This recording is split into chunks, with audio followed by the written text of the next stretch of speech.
Halo teman-teman channel Workaholic dan juga buat kamu yang dengerin konten ini lewat podcast Kata Revi, selamat datang. Jadi ini adalah sebuah project yang sebenarnya saya takut untuk mulai, tapi sudah terpikir dari awal tahun. Jadi saya ingin sekali memberikan beberapa konten yang bisa kamu pelajari lewat channel YouTube yang ada di Workaholic. Biasanya teman-teman yang belajar di kelas privat atau kelas grup akan mendapatkan rekaman YouTube secara privat untuk siaran ulang mereka, tapi saya juga kepikiran untuk membagikan beberapa konten ringan yang bisa kamu pelajari. Nah, sekarang apa sih yang akan kita bahas kali ini?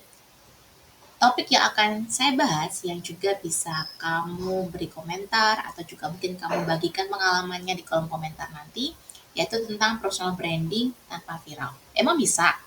Jadi sering banget ada beberapa teman yang bertanya kepada saya, Kak Revi, apakah kita tuh bisa ya membangun personal branding sebagai seorang penulis atau sebagai seorang kreator lain tanpa harus punya konten yang viral? Kalau saya bilang bisa, percaya nggak teman-teman?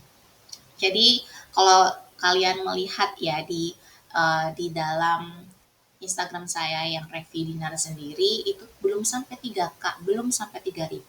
Kenapa banyak teman-teman atau klien-klien privat yang berdatangan sejak tahun 2019 buat belajar mindset shifting, belajar branding, termasuk juga belajar mengenai hal-hal terkait kepenulisan.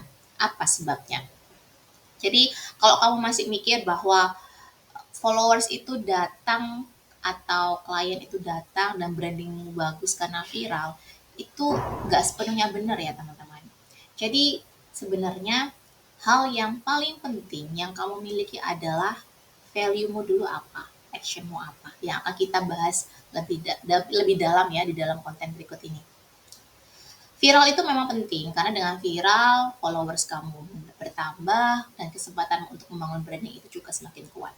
Akan tetapi, saya sudah membuktikan bahwa meskipun konten saya tidak sampai jutaan views, meskipun saya tidak sampai mungkin masuk lebih turah gitu ya, jangan sampai karena aduh pusing banget kalau misalnya yang terkenal adalah kontroversinya ya kan. Kita kan pengennya brandingnya dikenal sebagai orang yang sukses dan keren. Nah, kok bisa gitu ya? Saya bisa dapat klien dan branding saya kuat meskipun tidak viral dan followersnya tidak banyak. Sebelum kita singgung lagi, coba cek di halaman ini, kamu bisa tahu kan jumlah follower saya berapa. Tapi kamu juga bisa baca bahwa saya tidak hanya mendapatkan klien, tapi juga dapat tawaran untuk menerbitkan buku di salah satu platform. Di tahun 2023 lalu, saya dilamar sama penerbit atau aplikasi Cambaca yang sangat saya incar, dan saya menjadi salah satu penulis non-fiksi pertama di tempat mereka. Jadi editornya berkata bahwa mereka sangat salut gitu dengan branding saya sebagai seorang content writer dan juga copywriter. Nah, mulai kelihatan nih ya value-nya. Jadi yang dilihat adalah value. Meskipun saya adalah seorang penulis yang belum viral, tapi saya konsisten dengan nulis di blog. Saya juga punya banyak kelas-kelas menulis, dan saya juga membagikan insight-insight yang saya ketahui lewat konten media sosial. Jadi yang dilihat adalah kontennya, bukan viralnya. Nah, garis bawahi ya. Jadi di sini kamu bisa melihat perbandingannya. Meskipun saya belum meledak views-nya, belum punya banyak hal-hal yang mungkin bisa dinilai sebagai viral, tapi saya bisa dapat kesempatan seperti ini. Dan ini cuma salah satu dari sekian banyak hal menarik yang saya peroleh dari personal branding yang saya buat. Selain itu, ya apa sih yang kita butuhkan gitu ya. Jadi supaya kamu punya branding yang kuat, sebenarnya yang kamu perlukan adalah tahu value-mu secara jujur yang nanti dimasukkan dalam action. Jadi bukan kamu berpikir tentang konten yang viral trennya seperti apa. Konten atau sesuatu yang viral itu bisa kamu jadikan sebagai tipe atau desain dan template untuk menyampaikan isi pikiranmu dan juga pengalamanmu. Jadi kamu tidak tergantung dengan viralitas atau tren. kamu harus punya value. Value yang kamu punya apa? Misalnya, kamu adalah seorang penulis yang punya value integritas, kejujuran, kemudian juga kamu juga nggak fake.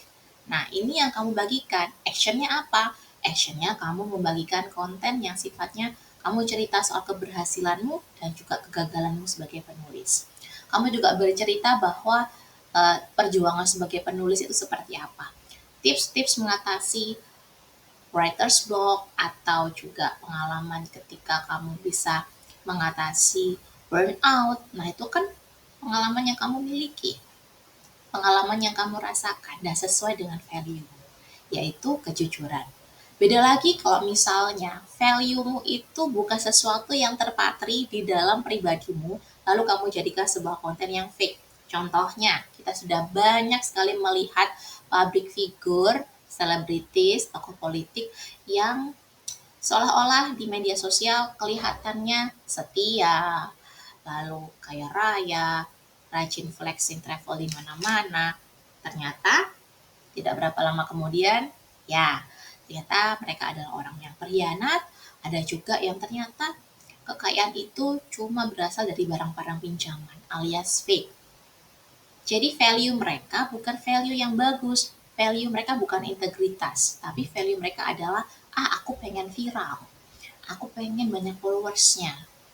Karena value-nya sendiri sudah salah yang diambil, jadinya konten yang disampaikan pun juga salah, fake.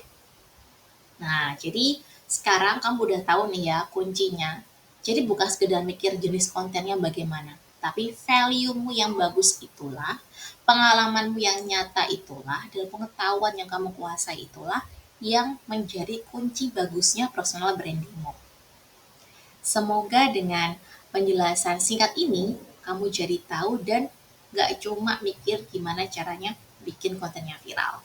Jangan lupa tinggalkan komentar dan subscribe karena saya pengen sih membuat konten lebih banyak lagi di channel ini. Sampai jumpa di topik berikutnya.